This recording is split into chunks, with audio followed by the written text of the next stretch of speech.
Sales stages in product sales life cycle, ये जो हमारी पीपीटी है इसको थोड़ा सा ठीक से समझेंगे, ठीक बात है कि नहीं।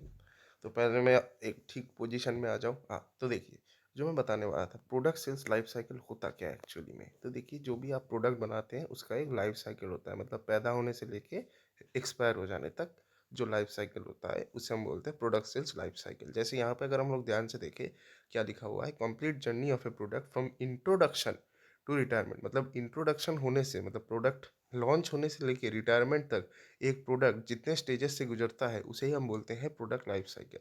अब यहाँ पे देखिए जो स्टेजेस होते हैं वो इस तरह से बनाए जाते हैं ताकि जो है कस्टमर की जो नीड्स है उसको सेटिस्फाई कर सके। क्या क्या स्टेजेस अगर हम देखें, अवेयरनेस होता है, इंटरेस्ट होता है, कंसिडरेशन होता है, परचेज होता है, रिटेंशन होता है। और तो आज हम लोग डिस्कस करने वाले हैं सेल्स लाइफ साइकिल के ऊपर। तो बेसिकली देखिए यहाँ पे लिखा हुआ है प्रोडक्ट सेल्स लाइफ साइकिल होता क्या है। Complete journey of a product from introduction to retirement. मतलब जब एक प्रोडक्ट लॉन्च हो जाता है इंट्रोडक्शन से लेके जब वो प्रोडक्ट पूरा पूरी रिटायर हो जाता है, तो इस बीच वो जितने फेजेस के अंदर से गुजरता है उसे हम बोलते हैं प्रोडक्ट सेल्स का लाइफ साइकिल। अब कौन कौन से, अब देखिए ये जो सेल्स लाइफ साइकिल है इसको ऐसे ही बनाया जाता है ताकि कस्टमर की जो डिमांड है वो मीट कर सके। क्योंकि कस्टमर कुछ चाहता है और मैंने कुछ ऐसा बना दिया जो कस्टमर का कोई हेल्प ही नहीं कर रहा है, तो मेरा प्रोडक्ट तो बेकार हो गया ना।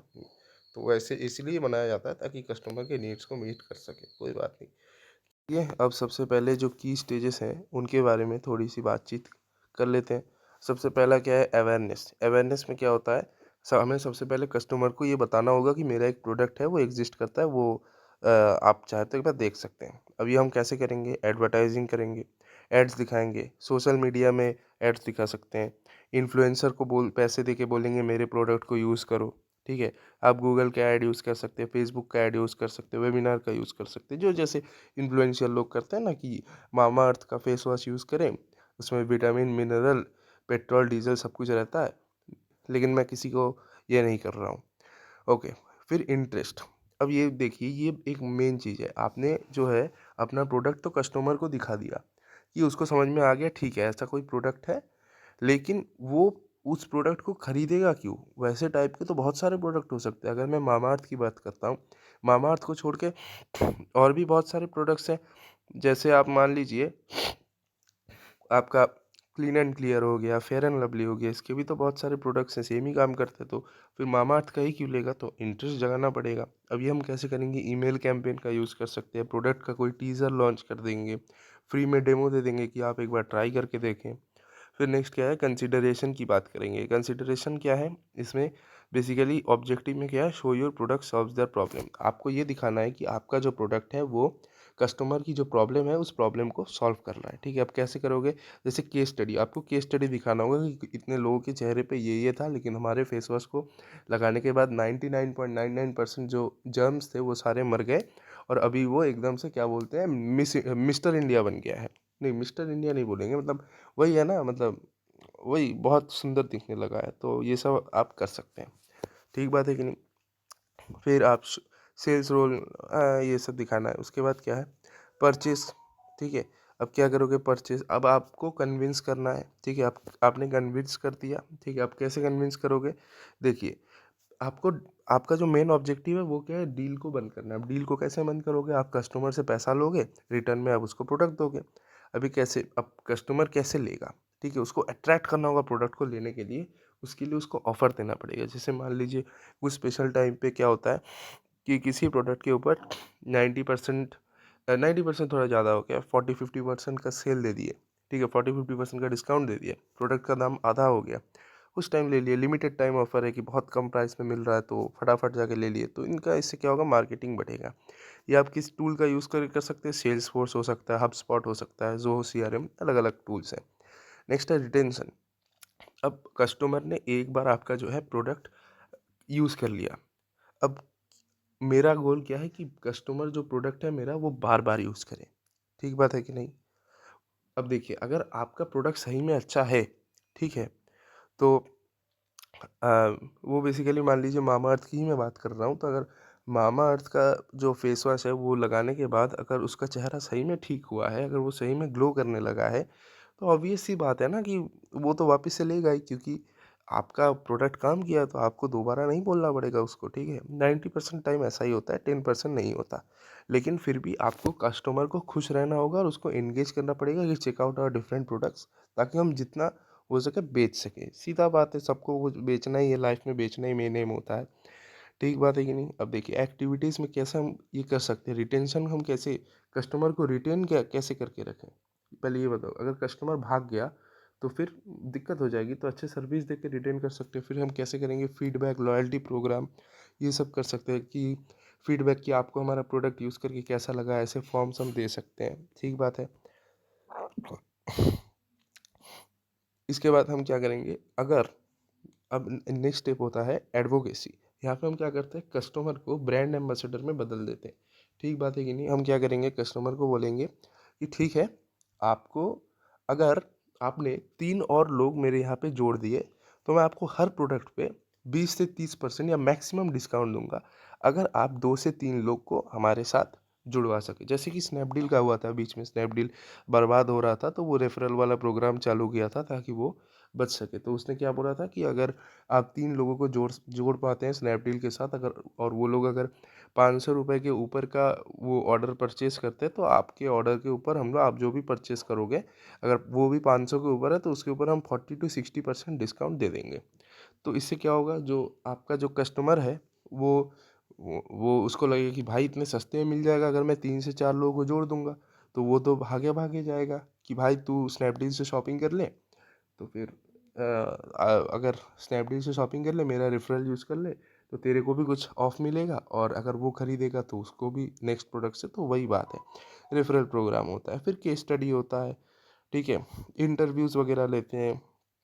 इससे क्या होता है, अगर कस्टमर हैप्पी है, अगर कस्टमर लाभान्वित हुए हैं, तो फिर बात है, अगर कस्टमर खुश रहेगा तो वो और कस्टमर्स को अट्रैक्ट भी कर पाएगा। और इसमें जो है, ये जो 6 स्टेज है, ये बहुत इंपॉर्टेंट स्टेज है मेरे हिसाब से, क्योंकि इससे जो है बिज़नेस का एक्चुअल ग्रोथ होता है, ठीक है? क्योंकि अगर आप 1 से 2 कस्टमर्स की अगर आप बात करते हैं, तो ये लोग, अगर हम ये भी मान लेते हैं कि वो कंपनी के जितने भी प्रोडक्ट्स हैं सबको खरीद रहा है, तो फिर भी कंपनी उससे कितना ही प्रॉफ़िट ले लेगा, कितना ही उसे कंपनी नहीं चलेगा। ज़्यादा से ज़्यादा कस्टमर्स को कंपनी के प्रोडक्ट्स परचेज करने पड़ेंगे। तो ये जो 6 स्टेज है, यही कंपनी के बिजनेस को बढ़ाता है। बाकी के 5 स्टेज हैं जो कि 6 स्टेज का बिल्डिंग ब्लॉक है। अब आप देखिए, 10th फ्लोर बनाने के लिए आपको फर्स्ट फ्लोर से लेकर 9th फ्लोर तक की कंस्ट्रक्शन करनी पड़ेगी, तभी जाके आप 10th फ्लोर बना पाएंगे, ठीक है? और 10th फ्लोर ही सबसे बेस्ट होता है, दिखता है, बहुत सारी दूर की चीज़ें दिखती है, अच्छा नज़ारा होता है। तो वही बात है, यही जो छठा स्टेज है, ये आपका बिजनेस सबसे ज़्यादा बढ़ाएगा। लेकिन इसके लिए आपको जो रिमेनिंग 5 स्टेजेस है, इसको भैया बहुत अच्छे से करने पड़ेंगे, तभी जाके ये 6 स्टेज अपने आप अच्छे से होगा। ठीक बात है कि नहीं? ओके, आई होप आपको समझ में आया होगा। बहुत ईजी वे में मैं समझाने की कोशिश कर रहा हूँ, ठीक है? चलिए, चलिए, अब ये समझते हैं, सेल्स फनल स्टेज की बात कर लेते हैं और लाइफ साइकिल स्टेज की बात बात कर लेते हैं। तो सबसे पहले क्या है, अवेयरनेस है, ठीक है? अवेयरनेस में आप क्या कर रहे हैं, अवेयरनेस लाइफ साइकिल के किस स्टेज के साथ मैच कर लेता है, इंट्रोडक्शन। कंसिडरेशन में क्या होता है, ग्रोथ, ठीक है? परचेज में क्या होता है, मैच्योरिटी। और रिटेंशन में क्या होता है, डिक्लाइन। ठीक है, देखिए, अगर मैं लाइफ साइकिल स्टेज की बात कर लेता हूँ, सबसे पहले क्या होता है, इंट्रोडक्शन होता है, कोई एक प्रोडक्ट इंट्रोड्यूस होता है, फिर लोग उस प्रोडक्ट को खरीदते हैं, तो प्रोडक्ट का जो ग्रोथ है वो और ज़्यादा होता रहता है। फिर बहुत दिनों के बाद बात है, सबसे पहले जो है प्रोडक्ट इंट्रोड्यूस होता है, फिर ग्रोथ होता है, फिर मैच्योरिटी का फेज कब आता है, जब मान लो कि प्रोडक्ट बहुत सालों से चल रहा है, ठीक है? जैसे कोई एक भी प्रोडक्ट मान लो जो 10-12 साल से चल रहा है, that means that product has become matured, क्योंकि वो 10-12 साल से मार्केट में है। उसके बाद क्या है, डिक्लाइन, डिक्लाइन हो रहा है। इसका मतलब क्या है कि प्रोडक्ट का जो अभी लाइफ एक्सपायर हो, मतलब उम्र हो चुका है, अब ये प्रोडक्ट को लोग चाहते नहीं है, तो कंपनी को नया प्रोडक्ट बनाना पड़ेगा, तो ये प्रोडक्ट डिसकंटिन्यू कर देंगे। अगर मैं बाइक्स की बात करता हूँ, तो जैसे पहले जो होती थी ना, होंडा की CD 100 SS, तो पहले जब वो इंट्रोड्यूस हुआ था, उसके बाद लोगों ने बहुत ज़्यादा ख़रीदा, ये मैं 80s के टाइम की बात कर रहा हूँ, ठीक है? तब वो बाइक बहुत चली थी, बहुत ज़्यादा लोगों ने ख़रीदा था, माइलेज भी अच्छी थी, काफ़ी सस्ती थी। उसके बाद प्रोडक्ट बहुत दिनों तक था मार्केट में, इंडियन मार्केट में, तो वो मैच्योर्ड हुआ। उसके बाद एक टाइम के बाद से लोग जो है स्प्लेंडर, फिर बाकी के जो भी बाइक्स होते हैं, पल्सर वल्सर वगैरह में शिफ्ट हो गए। तो उसके बाद जो हमारा CD एनालिसिस है वो डिक्लाइन हो गया। होंडा को लगा कि भाई ये बाइक तो अभी कोई खरीद नहीं रहा है, तो मैं इसको बना के अपना पैसा वेस्ट नहीं करूँगा। तो उन्होंने अपना जो है दूसरे बाइक्स बनाने में ये कर दिया। समझ में आ गया होगा? ठीक बात है, ओके। जैसे हम दिखाते हैं अवेयरनेस हम कैसे कर सकते हैं, गूगल एड्स का यूज़ करके। गूगल एड्स से हम लोग कैंपेन बना सकते हैं, ठीक है। जैसे यूट्यूब वीडियो में हमेशा बीच बीच में एड्स आते हैं ना, तो वो गूगल के एड से ही हम लोग करते हैं, क्योंकि YouTube has been acquired by Google, आपको पता होगा। इंटरेस्ट तो एक वेबिनार सेशन वगैरह हम रख रख सकते हैं, जिससे हम लोग कस्टमर के प्रति वो प्रोडक्ट के लिए इंटरेस्ट बढ़ा सकते हैं। कंसिडरेशन, डेमो, तो वही बात है, रेट ऑफ इंटरेस्ट कैलकुलेटर और डेमो। डेमो दे सकते हैं कि आप चाहे तो एक बार डेमो ले सकते हैं। फिर परचेस, 14 डे का ट्रायल, ठीक है। 14 डे का ट्रायल, अगर आपको ट्रायल पीरियड में सारे फीचर्स आपको यूज़ करने को मिलेंगे।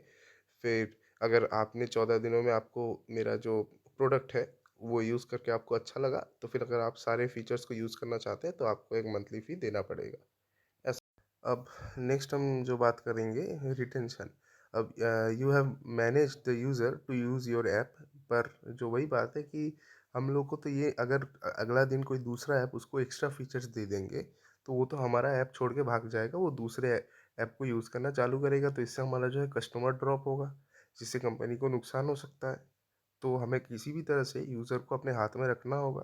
तो हम क्या करेंगे, हम उनको रेगुलर बेसिस में अपडेट्स, नए नए फीचर्स हम अपने ऐप वगैरह में या फिर जो भी प्रोडक्ट है उसमें डालते रहेंगे। इससे क्या होगा कि यूज़र को लगेगा कि नहीं, हर दिन नई नई चीज़ें आ रही हैं, इसका मतलब जो है मैं, ये ऐप अच्छा है, मैं इस ऐप को और भी यूज़ कर सकता हूँ। ठीक बात है, क्योंकि अगर मान लीजिए किसी दूसरे दिन आपका राइवल कंपनी एक ऐसा ऐप बना दिया जिसमें ज़्यादा फीचर्स हैं, तो वो तो हमारा ऐप छोड़ देगा, वही बात है।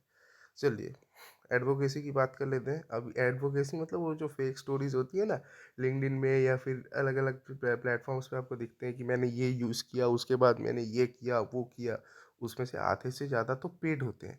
लेकिन ये पेड एक इन्वेस्टमेंट टाइप का है। अगर आप एक 1 लाख रुपए दे के एक ऐड बना रहे हैं कि मैंने यहाँ से इस ऐप को यूज़ किया और फिर मैंने डे टू डे इतने रिटर्न्स मिले, इसमें आपको 1 लाख रुपए का खर्चा होगा ये ऐड बनाने के लिए, लेकिन इससे आपको 3 लाख रुपए का प्रॉफिट हो सकता है, क्योंकि इस ऐड को देख के बहुत सारे लोग आपके ऐप को लेना चाहेंगे। तो ये एडवोकेसी होता है। मैंने क्या बोला, ये सबसे मेन स्टेप है, क्योंकि यही बिजनेस को बढ़ाता है। ठीक बात है कि नहीं, क्योंकि ये मल्टीप्लाई हो जाता है, because one user will bring 3 और 4 users, those users will bring more users, 10 12 users, and there will be like tree of users. So वही बात है। So main so moral of the story, हमेशा आपको जो है सेल्स की स्ट्रेटेजी को कस्टम प्रोडक्ट लाइफ साइकिल के स्टेजेस के साथ आपको अलाइन करके रखना चाहिए। फिर जो है आपको, हमारे जो बायर्स हैं वो अलग अलग स्पीड में घूमते रहते हैं इनके बीच में, मतलब कभी भी कोई भी प्रोडक्ट ग्रो होने में भी टाइम नहीं लगता है, और फिर मैच्योर होने में भी टाइम नहीं लगता है, और फिर बंद होने में भी टाइम नहीं लगता है। बहुत सारी चीज़ें, लिमिटेड एडिशन वाली चीज़ें बनी, 1 महीना या 2 महीना चली, अचानक से बंद हो गई, कंपनी बनाना बंद कर दिया। तो वही बात है, बस। Thank you.